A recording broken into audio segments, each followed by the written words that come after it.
Alright, so we're holding almost towards the end of Perek Shlishi in Pirkei Avot. Very important Mishnayot.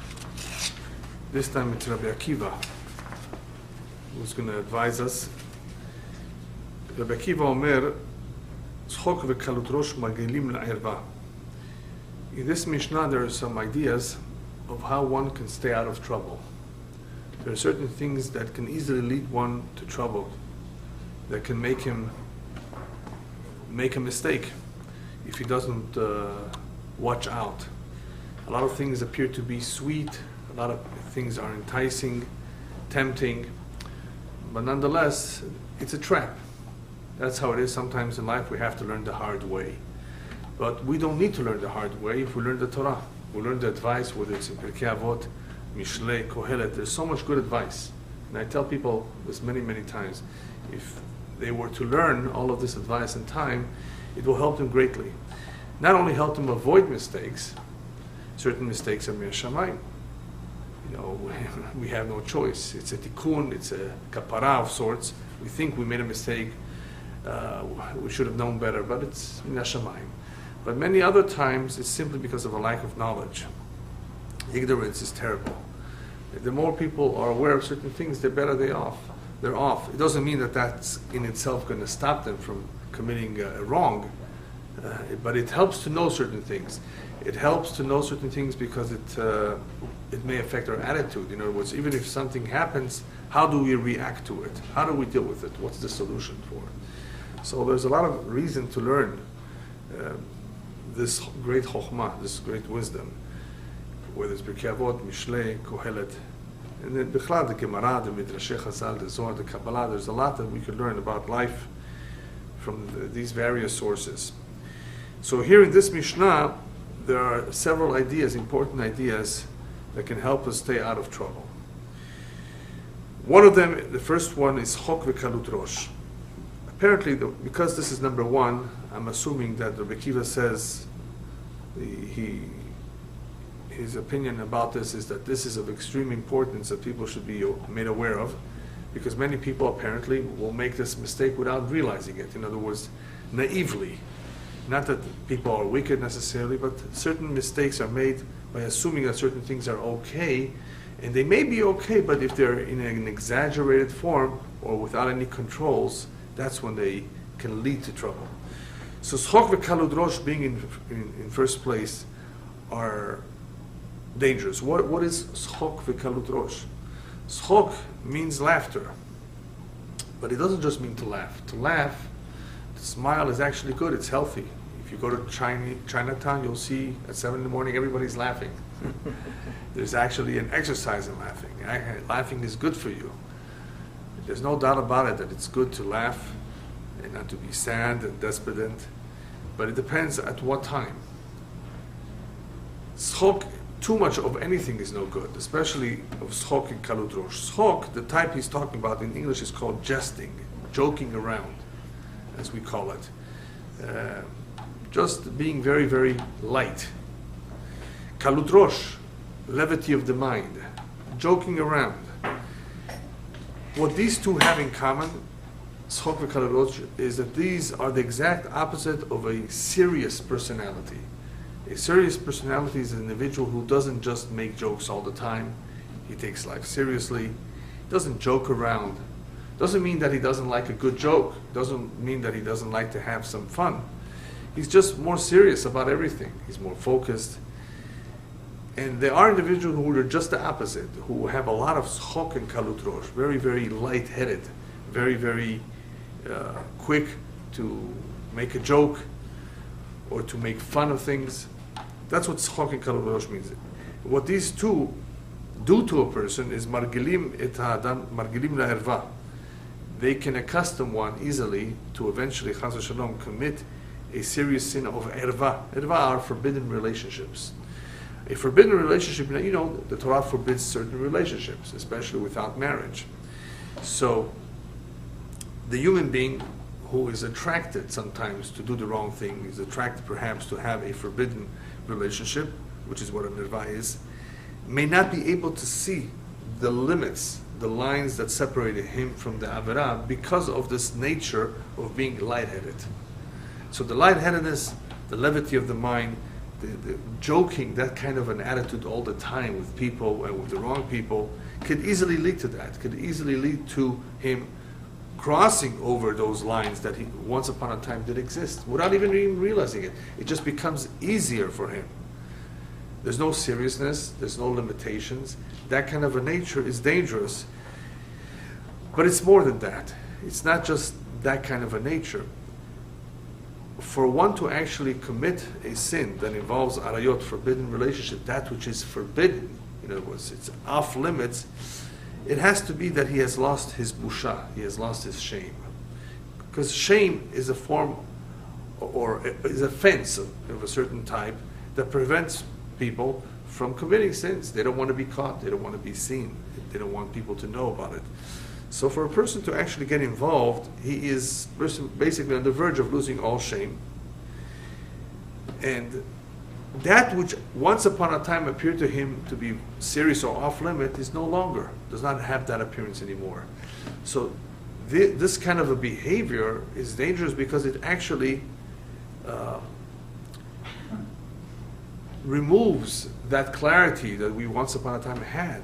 You know, the knowing that certain things are obviously not for us, they're not right, they're obvious. And things no longer become obvious. They become vague. They become opaque. In other words, they become, what's the word for a glass that's a little bit, not clear? Like hazy? There's another word for it. No. When something is not metushtash, we say in Hebrew. But clouded. Yeah. It becomes a little bit, blurry. That's the word. Thank you. Blurry. Yes, no. So, there's not that much hesitation anymore.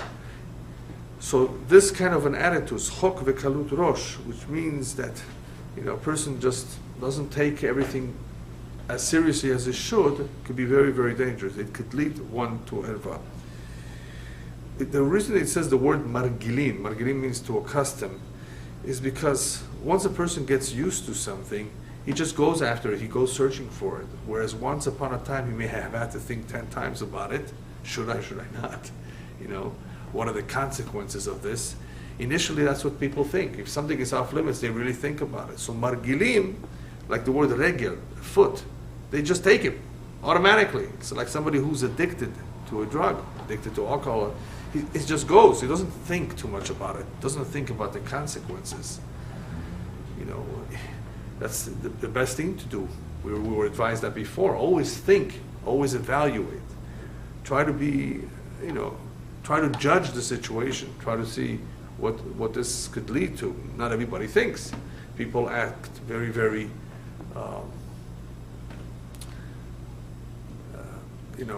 quickly without thinking. There's another word for that, impulsively,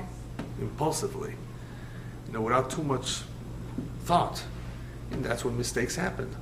We're not talking about the mistakes that happen inadvertently. That can happen to anyone. Even for that, one has to be careful that he should not be considered negligent. You should have known better. All right, mistakes happen. But for one to be the cause, for one to be guilty of something is because the precautions were not taken.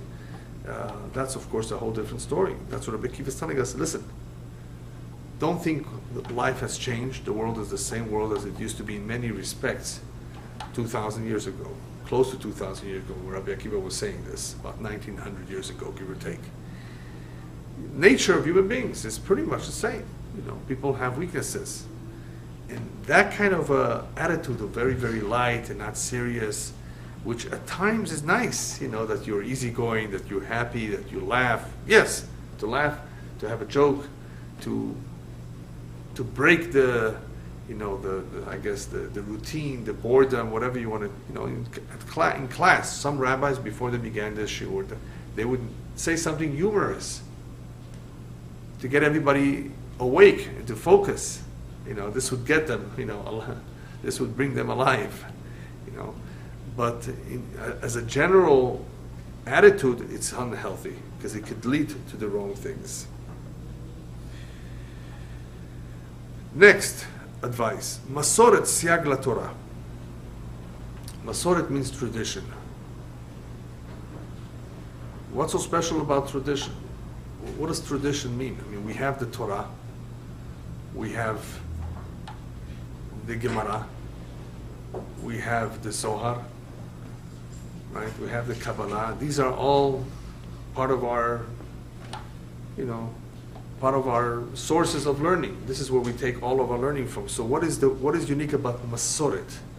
Masoret, which comes from the word to hand down, means that certain things that were taught need to be taken very, very carefully. In other words, they need to be accepted just right. We cannot tamper with them. We cannot change them.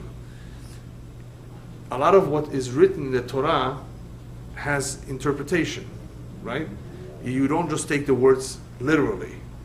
The words need to be interpreted, and who interprets them? The commentaries. What are the commentaries? The commentaries are part of our tradition.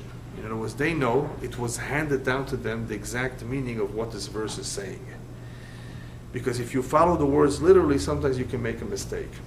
Not only can you make a mistake because of a lack of understanding and a lack of tradition that was handed to you, but also because the human mind is so intelligent, or at least it thinks it is, that sometimes it ventures to argue with the Torah, forgetting for a moment that this is God given, that this is divine, or that it ventures to argue with a commentary. And we should know better. This commentary, who may have lived 1,000 years ago, definitely knows better than we do. Somehow he was more aware, he was closer to Sinai. For whatever reason, he may have known better. He may have been privy to information that we're not privy. So because the mind can and is sometimes willing to argue because of logic, or because of or whatever it thinks it knows better, one needs the Masoret. One has to respect the Masoret. Without respect for our tradition, or with a lack of respect, then one severs himself from tradition. As I told you, many children and grandchildren in this past 100 years have become very distant from tradition. They've lost respect for their parents and grandparents because the two go together. One who does not respect his father will not respect his father's tradition. One who does not respect his father's tradition means that he doesn't respect his father, because the two go together. If your father or your grandfather gave you this and you don't want it, that means you don't respect him. I mean, there's no other explanation. And what happens is when people sever themselves from their parents or from their grandparents, actually they're going to sever themselves eventually from their people. So there needs to be a continuous connection between one generation and the next generation, like a chain. You can't tolerate any separation, chas v'shalom, otherwise one is breaking it up, interrupting the flow. So Masoret is a siag la Torah. What that means is that tradition, as it is, as we have it, is a fence to protect the Torah. Now, what does the fence mean? What does the fence do? When you put up a fence, what is it supposed to do? What is the purpose of the fence? A fence actually does two things. It protects those who are inside from the outside elements that we don't want them to come in, whether it's an animal, whether it's a criminal, whether it's anything. It's supposed to, prevent or help protect your property from outside forces. It also serves to protect those who are inside from going beyond the fence. And as I will explain, the two are important. Fence is there to protect from outside and from inside. How does that work? Well, throughout our history, the Jewish people, even though they had a Masoret, even though they had the Torah, even though they had rabbis and leaders, there were always dangers from the outside lurking. And many of you are familiar with those dangers, whether it was the Romans, the Greeks, whether it was the Inquisition. There was always dangers. And don't think only in the Catholic countries, in Muslim countries too, like in Mashhad, right? They forced the Jews to become Muslims.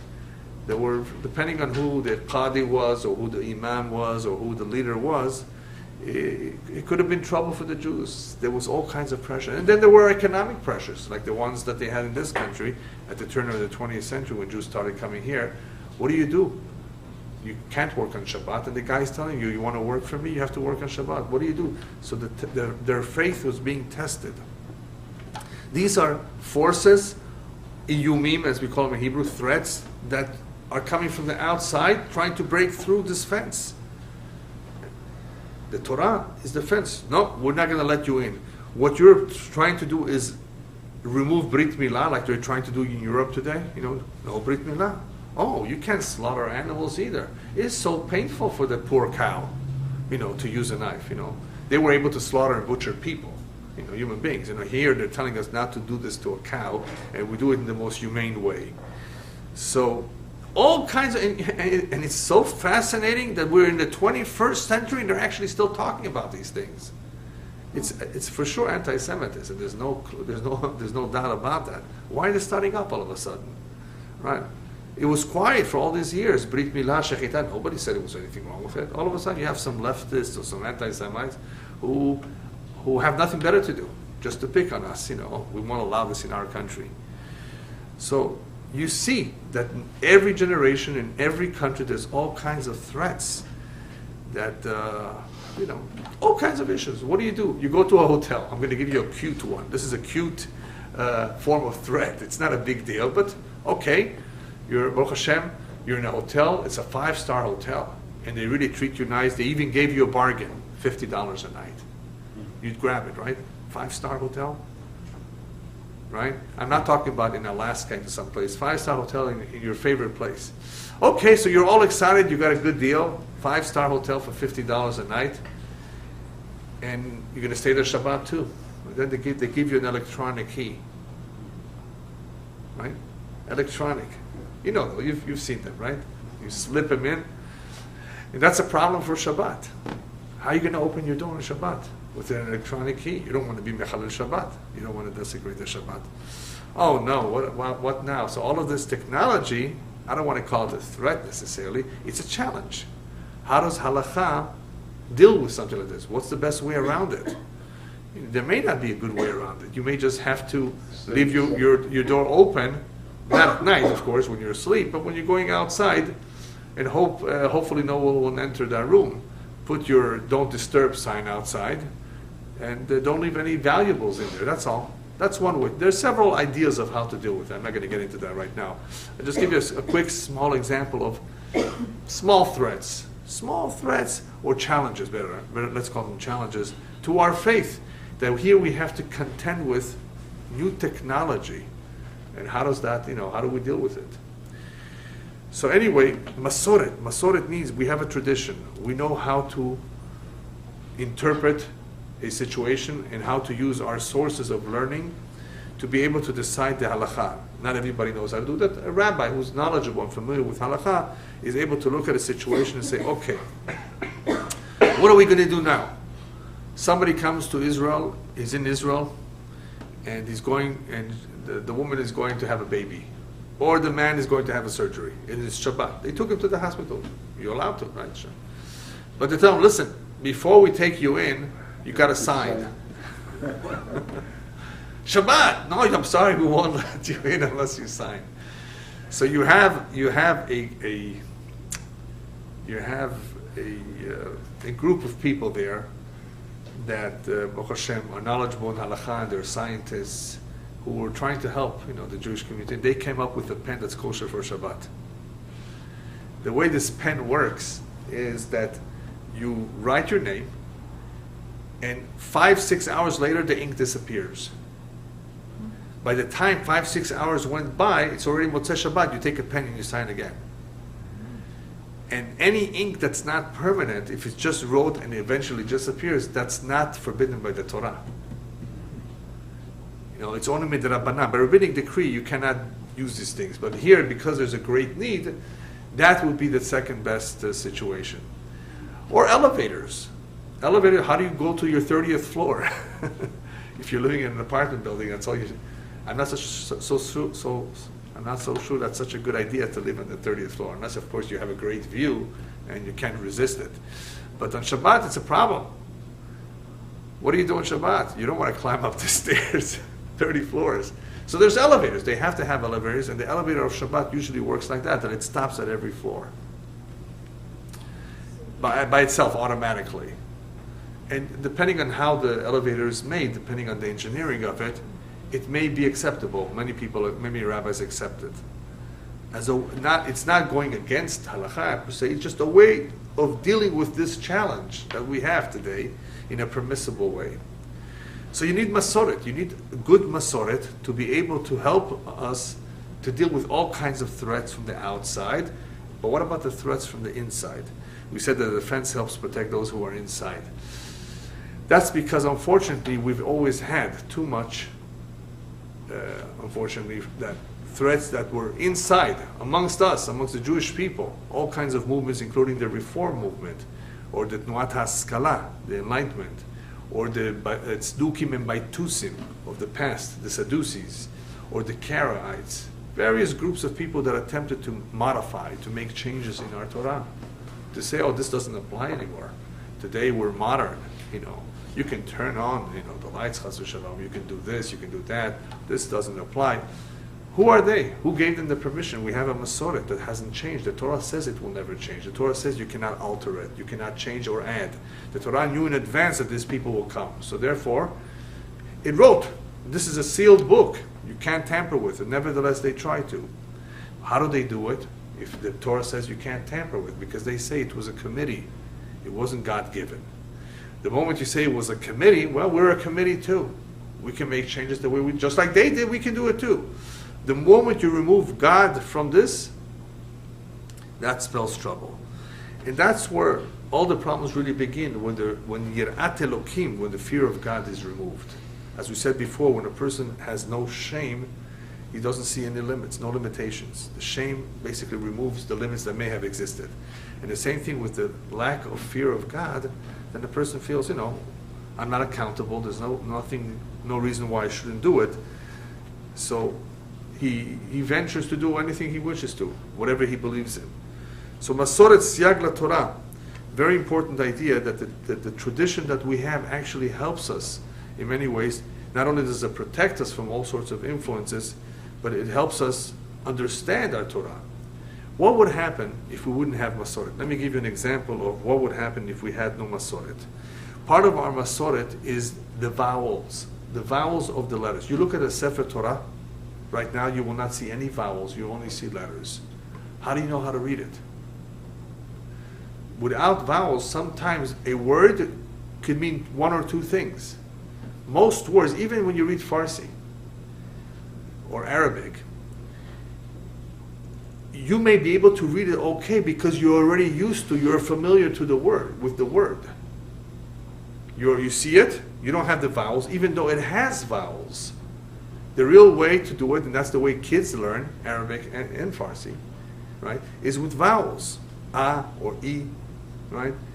O or U, depending on the language. Without the vowels, you may not know what it's saying, even though most of the letters are there. If you recognize it, you recognize it.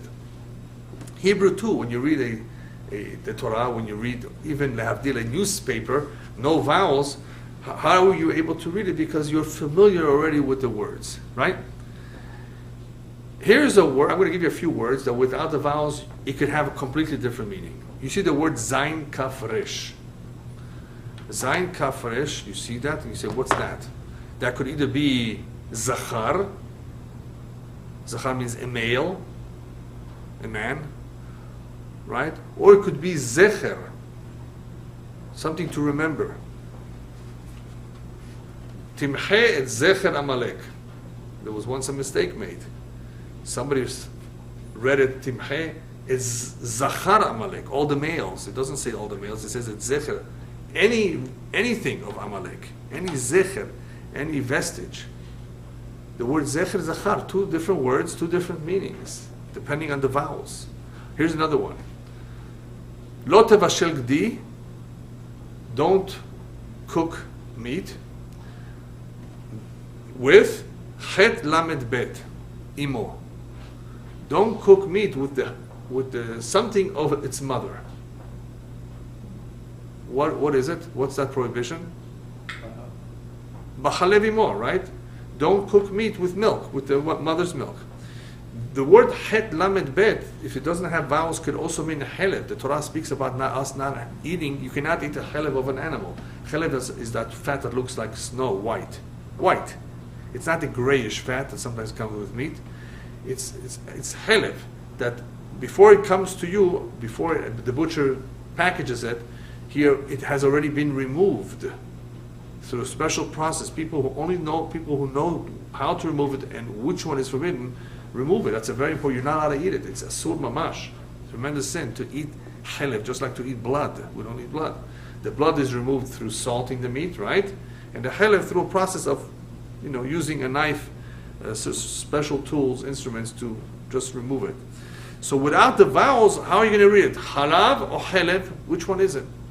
Here's another one. And we spoke about it, I think, in the lecture about Torah Shebal Peh, the oral word. How the oral Torah is so important. Without the oral, how would we understand the written? It says a woman who gives birth to a girl, she's unclean for how many days? It says Shin Bet Ayin Yud Mem. Shin Bet Ayin Yud Mem means what? It could either be Shiv'im, 70 days. Wow, for 70 days? That's a lot. Or it could be Shvu'ayim. If the right vowels are there, it could be just 2 weeks. And that's what it really reads. So you're looking at this with Tame'ah Shiv'im. And she will be unclean for 70. 70, yeah. No, you didn't read it right.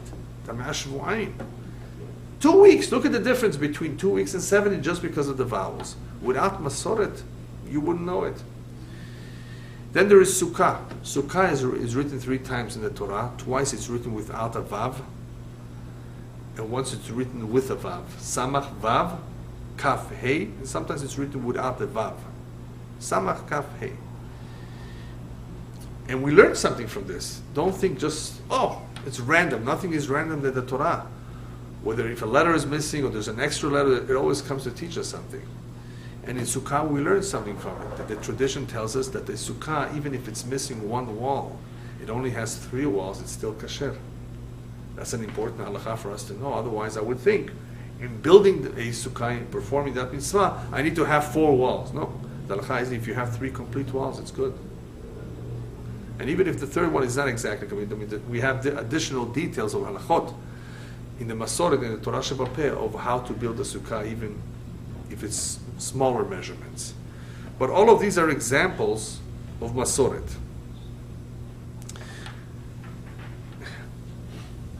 I'm doing some translation work lately, from English, from Hebrew, into other languages. And I'm looking at some non-Jewish translations of the Torah, just to compare. Pesukim and all kinds of things. I'm trying to see how because I'm trying to find the right word. So if I don't have the text, I investigate, I do research with what others have written on how to interpret or how to translate a particular word in that particular language. And I saw sometimes many funny or incorrect translations, I should say. Totally not right, or at least not acceptable. They don't really fit with the text. How come? Why don't they have it right? And the answer is simple. They don't have Rashi. They're not looking at Metzudat David, Metzudat Zion, Ibn Ezra, Ramban. They're not looking at Onkelos, Yonatan ben Uziah. They're not looking at all the resources that we have that give us the Masoret, the right tradition of what the interpretation of this pasuk is. Give you a quick example that I just thought of. Bereshit bara Elokim et hashamayim et haaretz. What does that mean? In the beginning. Huh? In the beginning. In the beginning, God created The the heavens and the earth? No, that's the wrong translation. Because if you just read it like that, you're trying to say that that's the order of things that He created. The Torah is not revealing to us, the first pasuk, the order in which things were created. But Bereshit bara, was in the beginning.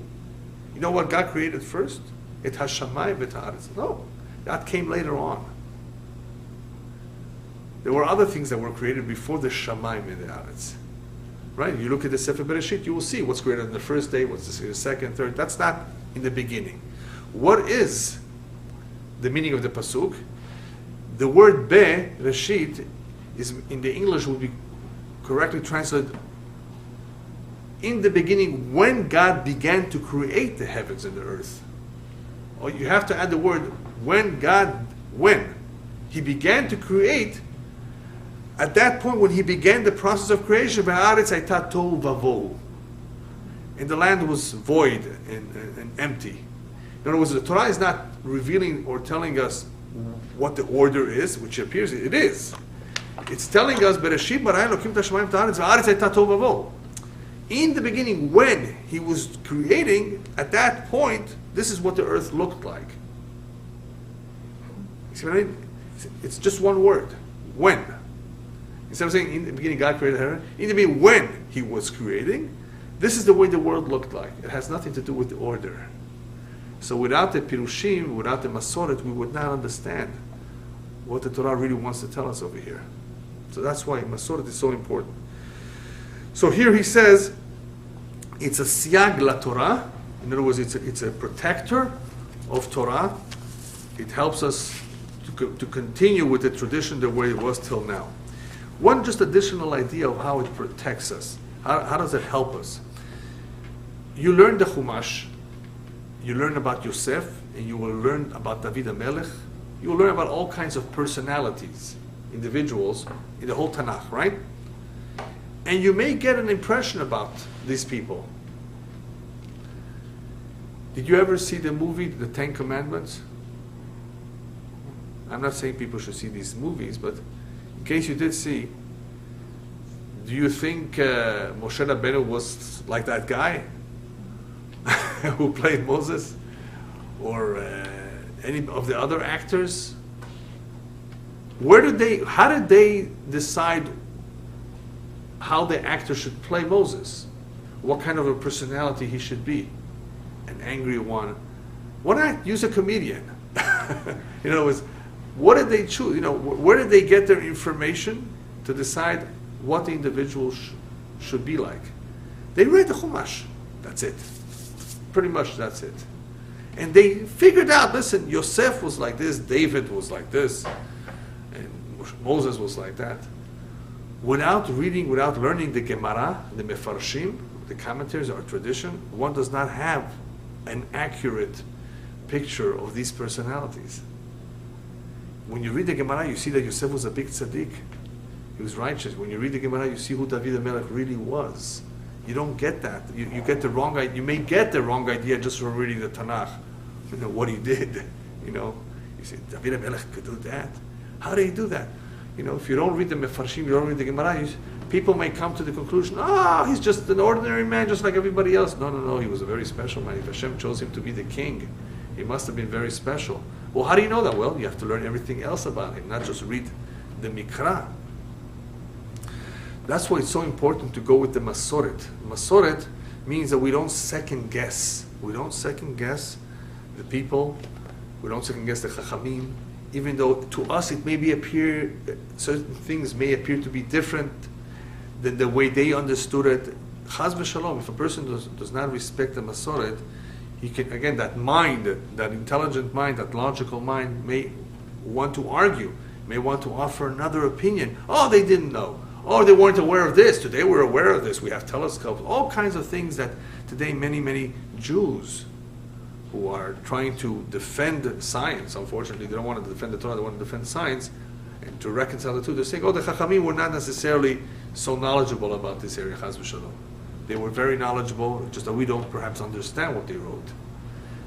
If you respect the Masoret, then you know better not to argue with the tradition. The next siyag, the next fence is called Masrot. Masrot siyag la'osher. Masrot in English means to tithe, to give 10%. It has become also custom amongst other religions too, to give 10%. There's different kinds of Masrot. This is not the Maser of the crop that grows in the field, this is the Maser of one's income. The rabbis tell us, even though it's not clearly stated in the Torah, it is inferred. We learn that this is a good fence to preserve one's wealth. Actually, this is so powerful that Hashem says, God tells us, I don't allow you to test me except for this area. Just in this one area of giving 10% of one's net income, Hashem says, go ahead and test me. You will see that you will be blessed. I will prove it to you. You will never become poor from giving 10%. But it doesn't say you will become a millionaire. Even though the rabbis learn, Aser b'chedei shetit asher, give 10% in order that you should become rich. The rich does not mean millions of dollars in your bank account. It means that the wealth will be preserved. That's good too. A lot of people don't realize it, but before the day is over, they've just spent all this money. They don't know at what, right? The money is gone. So masrot siyak laosher, it preserves. You won't have too many expenses that other people have. What you have will be preserved. You know, some cars, it's all bacht, you know, mazal, you know. You bought a new car, and after a week of driving it, kaput. They call it a lemon in English. You know? You can have a car going for 20 years. And most people would change it, you know. For 20 years, you know, change the oil and make sure the water is there. Change the brakes, the little things, and the car goes. What is that? Mazal. Mazal. He didn't have to do too much to fix the car. Some people have headaches. What's all that? It's all min shamayim.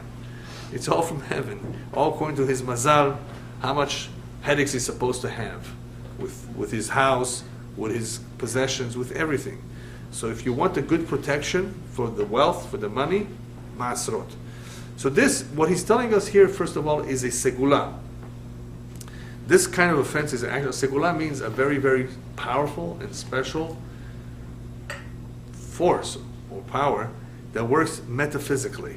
Metaphysically means it's not natural. Why is it not natural? Because if you give away so much money, usually you're left with less. And here on the contrary, the rabbis are telling us this is one area where you will see the blessing.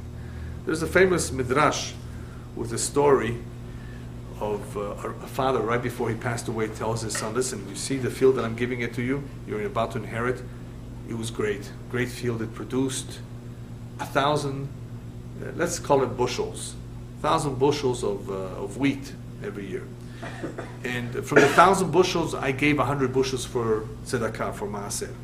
And as a result of the Baruch Hashem, it was always bountiful. You know what bountiful means, right? There was always a lot. Baruch Hashem, always blessing, sometimes even more than 1,000. Never less. Be careful and make sure to give every year maaser in order that your beracha should continue. The first year, the son saw that he was giving 1,000 and he gave 100.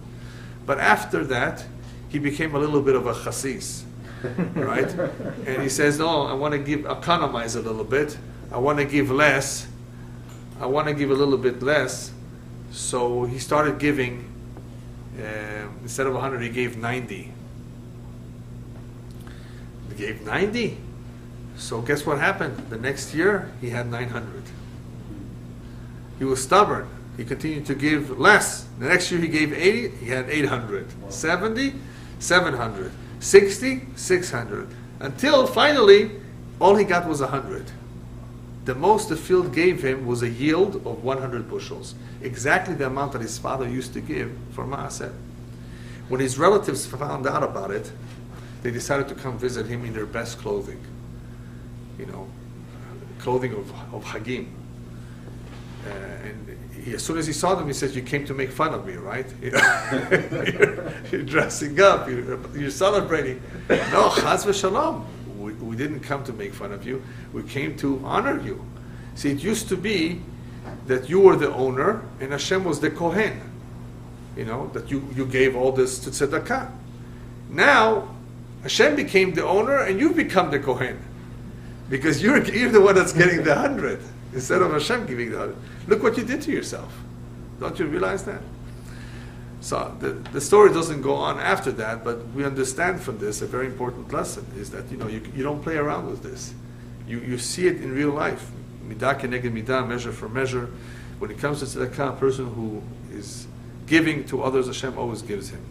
So ma'asrot, the giving of the maaser, is a good way of preserving. It doesn't say stocks. It doesn't say gold or silver. It doesn't say any commodities. The best way to preserve the money is by giving tzedakah to others. Another idea of why ma'asrot is good is because the Torah tells us that wealth can lead a person to arrogance. right? People who become very wealthy, they become arrogant. So the Torah, by telling us give, the giving reminds him, listen, you didn't make your money, and it was not your PhD that gave you the money, it was Hashem that gave you the money. That's why he's telling you to give part of it away to the poor. So the giving reminds one that it's not his. The giving reminds one that the money that one has is from Hashem, not from one's PhD. A lot of people think that because they went to college for 8 years, they will have good mazal. A lot of lawyers don't have that good of mazal, even though they went to law school for many years. Right? It has to do with whatever Hashem wants to give one. The next siyag is called nedarim. Nedarim siyag leprishut. Nedarim means promises. Siyag, it's a fence for abstinence. Prishut means to abstain from certain things. A person makes a neder, quit smoking. That will help him with staying away from whatever you plan to stay away from. Now, let me warn you, even though it's telling us the virtues of nedarim, nedarim are usually not a good idea. Nedarim, rabbis tell us, stay away from. Even though at times a neder is a good thing, in general, the rabbis tell us, don't make a neder, even if you plan to fulfill it. What's going to happen now soon? Rosh Hashanah is coming. People are going to run and make hatarat nedarim, to release one from the vows that they may have made by mistake, or they shouldn't have made, they should have known better. It's always best just, if you say something, just say bli neder. Always get used to saying when you say something, even if it's not a big thing, I'll see you tomorrow, bli neder. Just, I'll see you. He didn't promise anything. You just assume. Also, it's always a good idea to get used to saying beli neder, without promising. You don't want the words to constitute a vow, a neder, a promise. Otherwise, it's very serious stuff. Chaz v'shalom, a person promises and doesn't fulfill because even if he forgot, it's serious. So it's better not to make a promise. You want to give something, just give it without promising. It's always better. Nevertheless, here he's telling us that there are some virtues, some advantages to nedarim. In the Torah, there's somebody called a Nazir. Remember? The Nazir who abstains from wine. Anything that comes from wine, doesn't take a haircut for 30 days at least, doesn't become tameh, unclean. Even though the Torah prescribes how a Nazir should handle himself, the Torah is not pushing one to become a Nazir. Why not? So the rabbis explain, because what's a Nazir doing? He has 613 commandments and he adds one more. You don't have enough? You need to make more restrictions? No more wine, no more this, no more this. It's hard enough, right? 613. You want more? Don't do this to yourself. Besides, Hashem wants you to enjoy the life. Enjoy grapes. Enjoy drinking wine on Shabbat. Hashem says, I want you to enjoy whatever is permissible to enjoy, of course, with the right amount that one can enjoy. Don't deprive yourself of, I don't want to have avocado anymore. Why not? Unless you're allergic, no, I'm upset. Don't make a neder like that. Don't deprive yourself, limit yourself from what Hashem doesn't want you to. Hashem says this is okay. Go ahead. No, I want to be a vegan. That's the ones that don't have eggs. Vegan? No meat. No, that's vegetarian is no meat. Vegan, I think, is only vegetables. Why? What does it say to be like that? That's a new philosophy, you should know. It's a new religion. The Torah doesn't say that. The Torah says you can have your eggs, right? Just don't have them with bacon, right? just eggs, You can have soft and hard and omelets, however you want it. There's nothing wrong with it. As long as you don't overdo it. Don't have too much of it, right? You want to have meat? That's good. That's okay. It has iron. It has a lot of good things. Just don't have too much of it. You don't want to have, maybe we should close that door. You don't want to have beef, you want to have chicken because it's lean, it's that, okay, that's fine too, But don't prohibit something. Don't prohibit, The Torah says it's okay. So here, he's talking about that nedarim is a siyag prishut. It actually helps us in some ways. How does it help us? At times, people need it. There's a neder that the rabbis tell us is called a neder shel zrizut. Like I gave you the example with smoking. The guy can't kick the habit. He just can't kick the habit. So one way of kicking the habit is, for every cigarette that I smoke from now on, $10 in the tzedakah. He's going to stop very quickly. Before it adds up. $10 from now on, right? It's going to affect him. So if he makes that kind of a neder and he knows that he respects nedarim, that may stop him.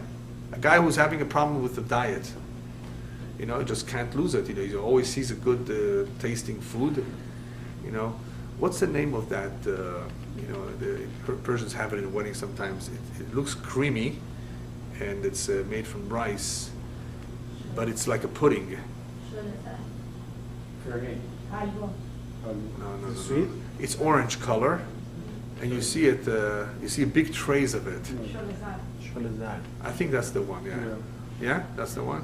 Some people, especially the older Persians, they run to it. Yeah, easy to digest. I don't know why. I say, wait a minute, to eat that for dessert, maybe. No, before. Yeah, that's the one. I guess so. With rice, no? It's something with rice. It's like a pudding. It's like a pudding, yeah. I guess they had to figure out all kinds of. They got sick of all the polok teshmesh and all the other things. They had to use the rice with something else, right? So they make a jelly of it. Anyway, so certain people, they like certain things. They're used to certain things. It's hard for them to kick their habit. It's hard for them to lose weight. It's hard for them to go on a diet because they like certain things. They see it. Oh, I thought you were on a diet. Tomorrow, not today. So therefore, nedarim may be a good way to lerasen et ta'avot, as we say in Hebrew, to neutralize, to control ta'avot, desires. This might be the only way. Yeah. So that's why it says here, nedarim are powerful, but don't use it. It can be a powerful way to hold back somebody from who has a problem, has a weakness, for him to be poresh from that thing. But otherwise, this one should be taken with caution. Next one. Siag la'chokhmah shetika. This one is very, very powerful. One of the greatest powerful fences to be smart is to know when to keep quiet.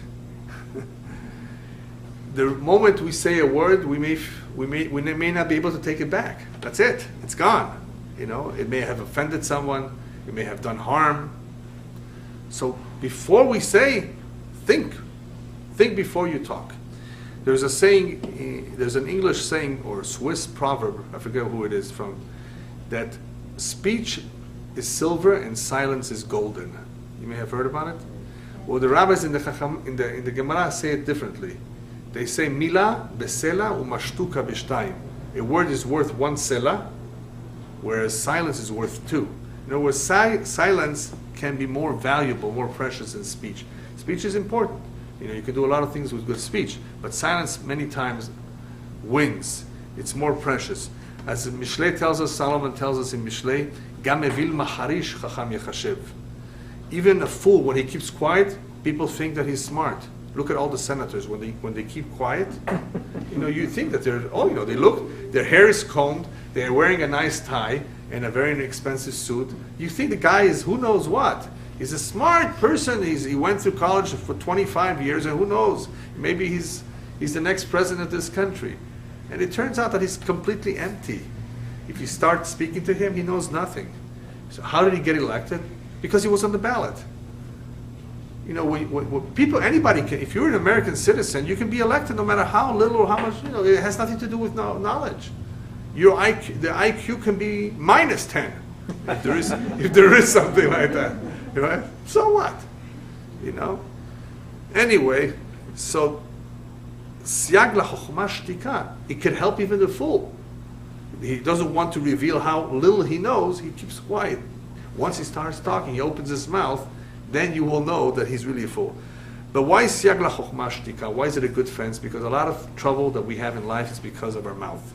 It could be lashon hara, gossiping. It could be slander. It could be joking. It could be lies. It could be all kinds of things that happen through the mouth, right? So because of that, it's best to be very, very careful with the mouth. And how to do that is to be silent.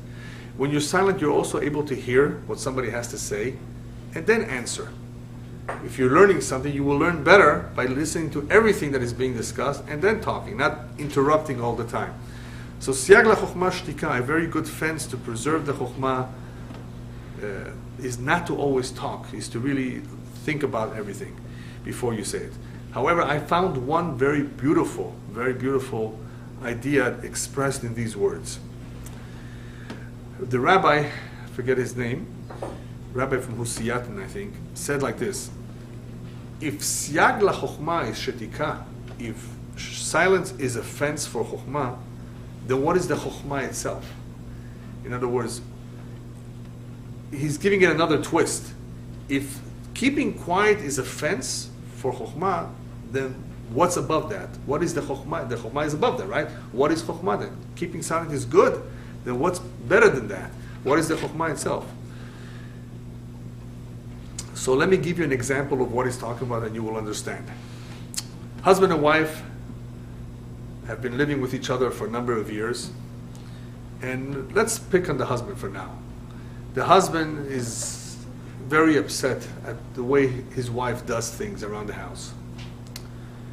And he gets himself into trouble always when he says something about it. Because then she starts telling him off. Or whatever. Or she doesn't make him dinner the next day. So he says, you know what? I'm just going to keep my mouth shut. Is that good or bad?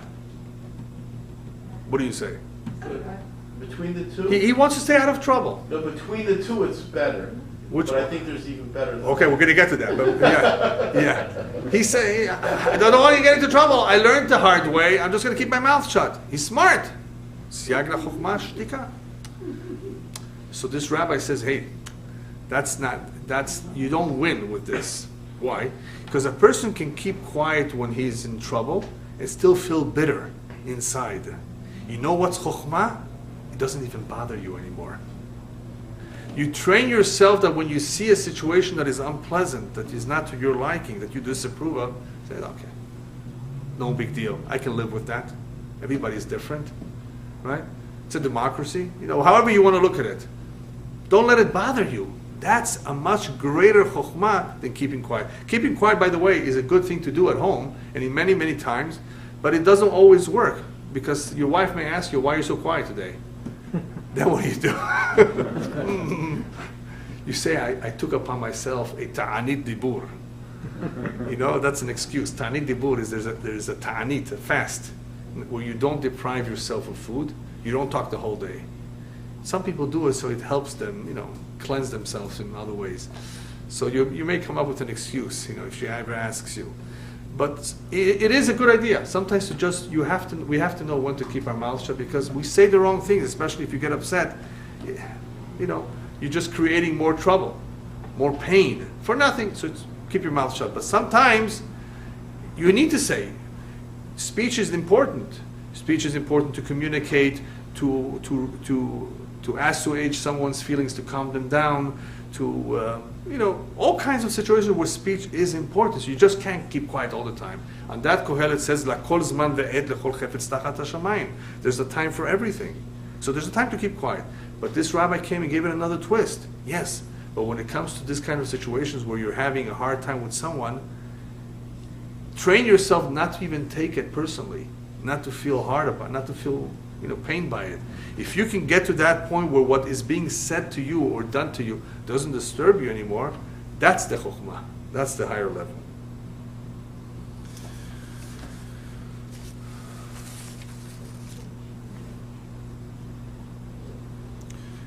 All right, we've come to the last Mishnah. Very important Mishnah. Hu haya omer, still Rabbi Akiva. Chaviv adam shenivra b'tzelem. Man is precious. The human being is very precious because he was created in the image of God.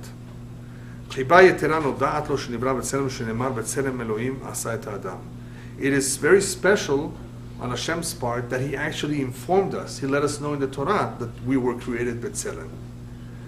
In other words, it's very, very special that we know about it, that we are told that we are created in His image. Okay, so what's so special about that? When somebody gives you a gift, that's very nice. But when somebody gives you a gift that you don't even know what it's all about, and he explains to you, let me show you how precious this is, and how important and valuable this is, obviously it means that he cares more about us, that he's letting us know what he gave us. Life is a beautiful gift. And that is why it's a big sin for someone to commit suicide and throw away that precious gift called life. Life is very precious. And the human being is told, listen, you were created, you were brought into this world, you mean a lot to Hashem. You mean so much to Him. You're not an ordinary animal. You were created with an image, a divine image. I'm saying a divine because God does not have an image, so I don't want people to make the mistake. What's this Tzelem Elokim all about? It means the ability to rationalize, lavinu le'askil. It means the freedom of choice, free will in certain areas, right? And it means that we are able to lehidamot to the midot of Hashem. We're able to emulate the ways of Hashem by being compassionate, by being kind, benevolent, and so forth. We are able as human beings to emulate the ways of Hashem. As opposed to animals who have only instincts. A lion is courageous, right? And an ant is industrious, right? Industrious. Have you ever seen a lion that's courageous and industrious? Or a lion that's a coward? No. An animal is an animal the way he was created for. A tiger, a leopard, they will be ferocious. Even if you tame them, they're very unpredictable. That's their nature. You will not see one animal have two natures, his and the ant, or the opposite of his. That's it. A human being can have everything. A human being can be lazy and courageous. Can be courageous and industrious. A human being can have the midot of Hashem. These are all, can emulate Hashem and can be a lot of things, multifaceted. And he has the ability to choose. He has the ability to decide. He has the ability to reason, to rationalize. This is a tremendous koach through the sechel, through the mind, which is, of course, through the neshama. Because it's divine, he has all that abilities that an animal does not have. So by Hashem revealing to us that we are created in His image, you know what that really tells us? Not only how special we are, guess what? You're not an ape. Even though some people think they come from monkeys. No, you're not an ape. You are created in a divine image. You're not a monkey. Therefore what? Well, since you're not an animal, you're a human being, guess what? You have responsibilities. You're accountable for your deeds because you can distinguish between right and wrong. Oh, that's what these people don't want. That's what they're saying. Evolution, Big Bang, we come from monkeys and so forth, because that means they're free to do as they feel. They're just another monkey. We're here by mistake, by accident.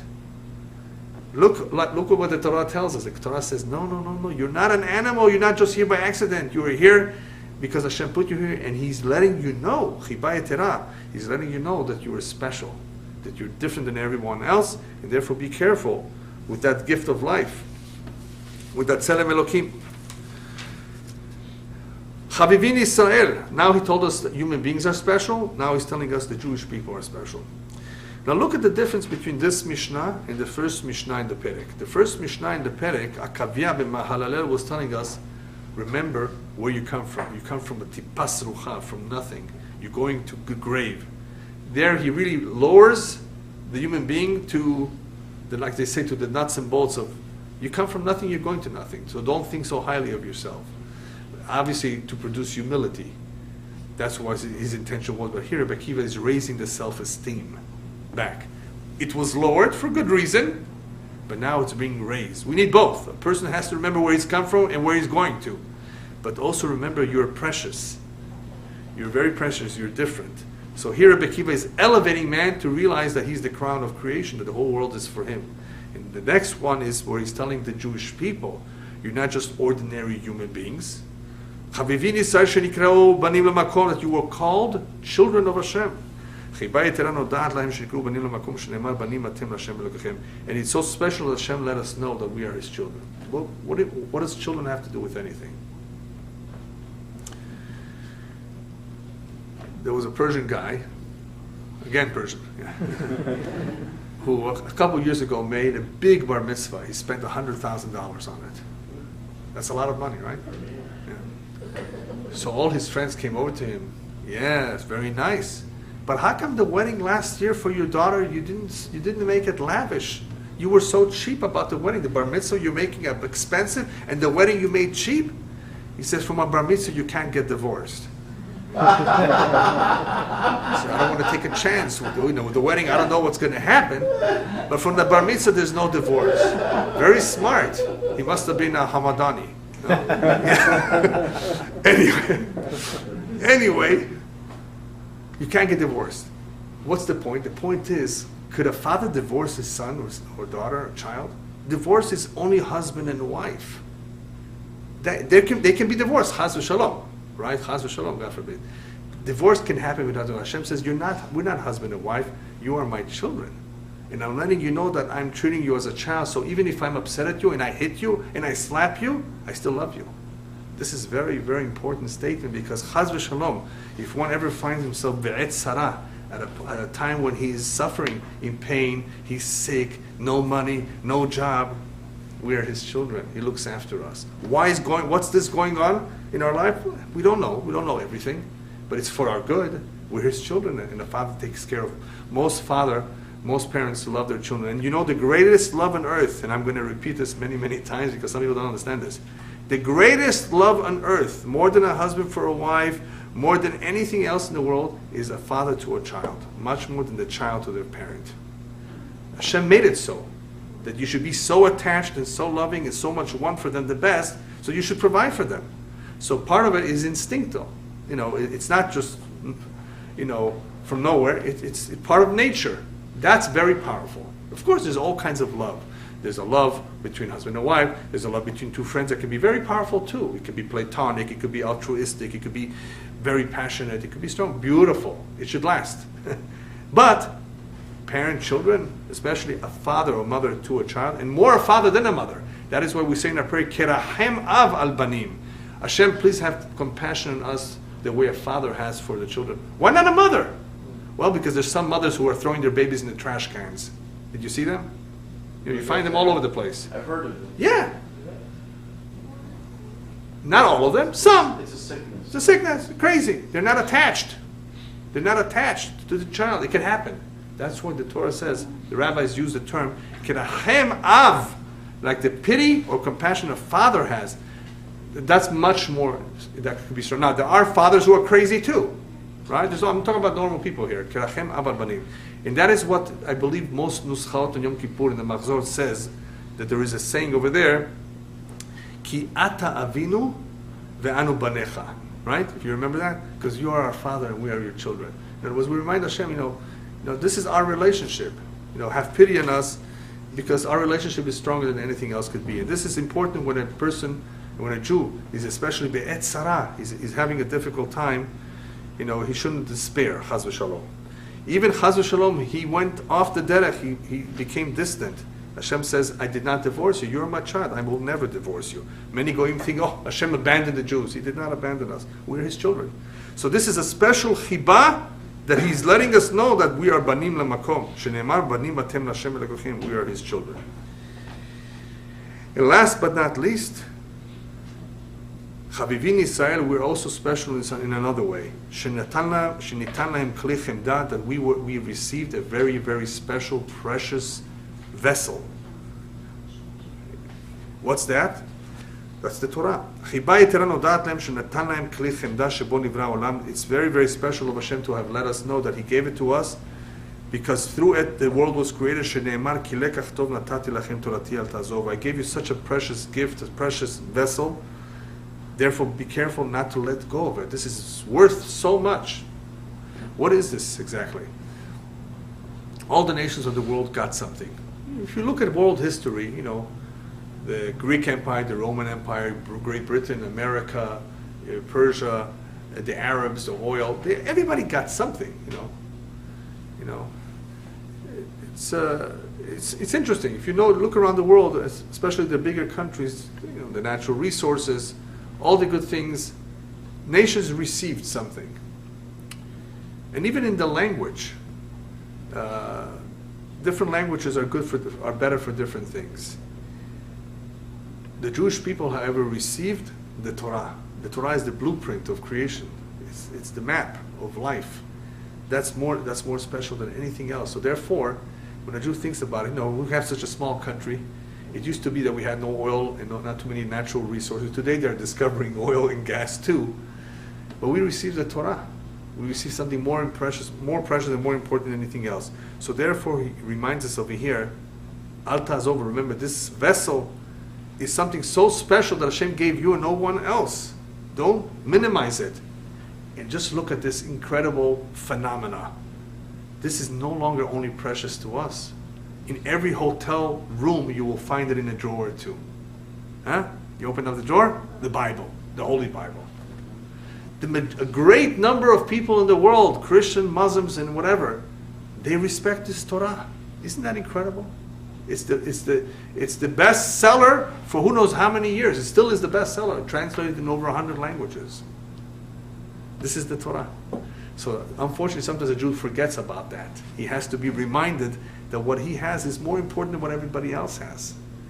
So all of this is a very, very special, strong reminder to the Jews, telling you, listen, Hashem has given you something that He wants you to hold on to it. It's not to put in a museum. It's not some archaeological old souvenir from the past or something that that you're just going to store away. This is your life.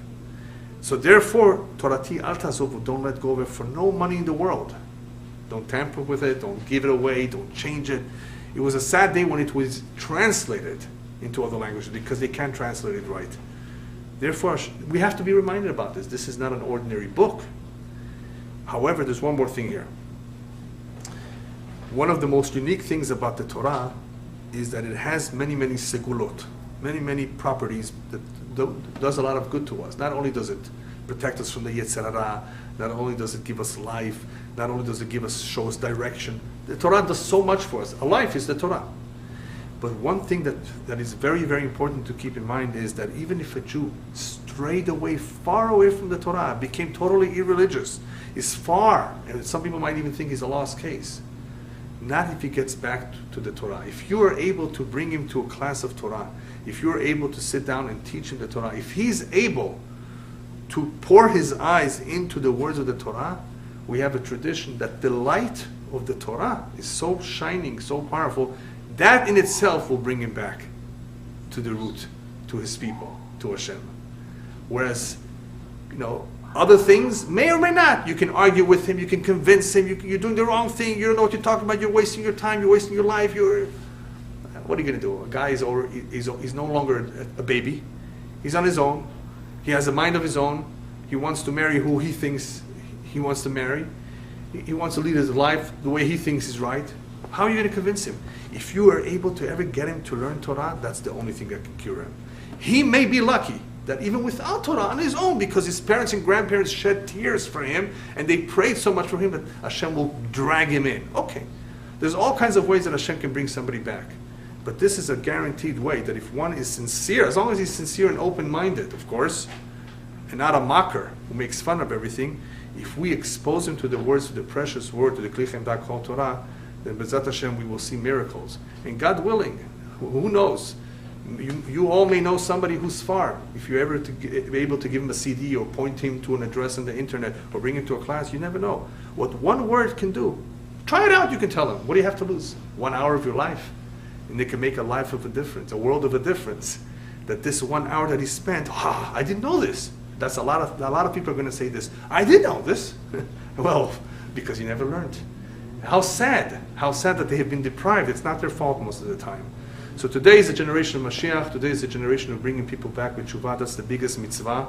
And of course, anything that we can do to encourage that through Torah, we will see ourselves, B'ezrat Hashem, that in the merit of the Torah, in the merit of the parents and grandparents who gave their life for Torah too, who may no longer be with us, that child or grandchild will come back. And we will, of course, will have a part of that mitzvah. That is why, that's how Rabbi Akiva chooses to finish this Mishnah. Torati al ta'azovu, don't let go of this, because this is the only chance that it still exists that can bring back even a Jew who was in the far corners of the world doing yoga on the Himalayas and going to speak to a guru who one day will tell him, you're a Jew? You're from Israel? Be ashamed of yourself. What I know is from you guys. Go back to where you come from. What are you coming to India for? Of course, Hashem gets involved in all of that. But we have to try our part to motivate, especially those who are relatives of us, that we have greater responsibilities, that Hashem should give us, of course, the insight and the strength to bring back as many Jews as possible. Amen.